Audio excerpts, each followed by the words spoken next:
నమస్తే మిత్రులారా, నేను మీ శ్రీనివాస్ చౌహాన్ అడ్వకేట్. మిత్రులారా, భార్య ఆస్తులకు అలాగే భర్త ఆస్తులకు తేడా ఏంటి? ఒకరి ఆస్తుల పైన మరొకరికి హక్కులు సంక్రమించడానికి అవకాశం ఉంటుందా? సో భర్త ఆస్తులు వర్సెస్ భార్య ఆస్తులు. సో భర్త ఆస్తులు అనంటే ఒక భర్తకి ఆస్తి అనేది రెండు రకాలుగా వస్తుంది.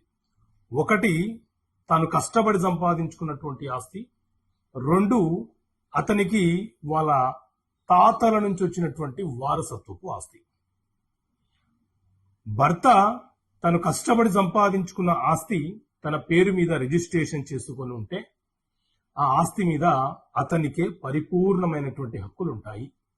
అతను ఎవరికైనా సేల్ డీడ్ చేయవచ్చు, గిఫ్ట్ డీడ్ చేయవచ్చు, మార్టిగేజ్ చేయవచ్చు, జీపీఐ ఇవ్వవచ్చు. ఏ ట్రాన్సాక్షన్ అయినా చేసుకునే హక్కు అతనికి ఉంటుంది, ఎందుకంటే అది అతని యొక్క సెల్ఫ్ అక్వైర్డ్ ప్రాపర్టీ.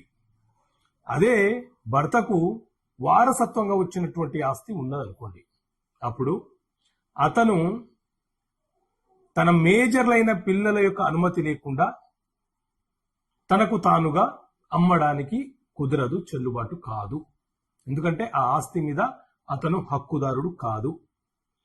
పిల్లలు కూడా వాటాదారులు అవుతారు కాబట్టి మేజర్లైన పిల్లల యొక్క సంతకాలు తీసుకున్న తర్వాత మాత్రమే కొనుగోలుదారులు కొనుగోలు చేయాలి.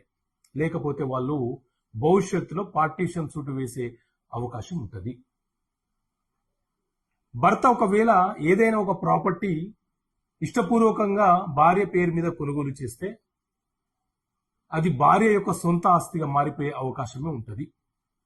కొన్ని సందర్భాలలో న్యాయస్థానం యొక్క తీర్పులను బట్టి ఆమెకు ఇన్కమ్ సోర్స్ లేదంటేనే అది భర్త ఆస్తిగా పరిగణలోకి తీసుకోబడుతుంది. అంతే తప్ప మిగతా సందర్భాలలో ఆ ఆస్తి భార్య సొంత ఆస్తిగానే పరిగణించబడుతుంది. ఇది భర్తకు సంబంధించింది. ఇక భార్య ఆస్తుల విషయానికి వస్తే, భార్యకు ఏ రూపంలో ఆస్తి వచ్చినా అది ఆమె సొంత ఆస్తితో సమానము. భార్యకు ఏ రూపాల్లో ఆస్తి వస్తుంది? ఆమె కొనుగోలు చేసి ఉంటే ఆమె సొంత ఆస్తి అవుతుంది. భార్యకు వారి యొక్క తల్లిదండ్రుల నుంచి వాటా రూపంలో వస్తే అది ఆమె యొక్క సొంత ఆస్తి అవుతుంది. ఒకవేళ భార్య విడాకులు పొందేటప్పుడు భర్త మెయింటెనెన్స్ లో భాగంగా ఏదైనా ఒక ప్రాపర్టీ ఆమెకు ఇస్తే అది కూడా ఆమె సొంత ఆస్తి అవుతుంది. భార్యకు ఎవరైనా గిఫ్ట్ మ్యారేజ్ టైంలో ఇస్తే అది కూడా ఆమె సొంత ఆస్తి అవుతుంది. ఆ ఆస్తుల మీద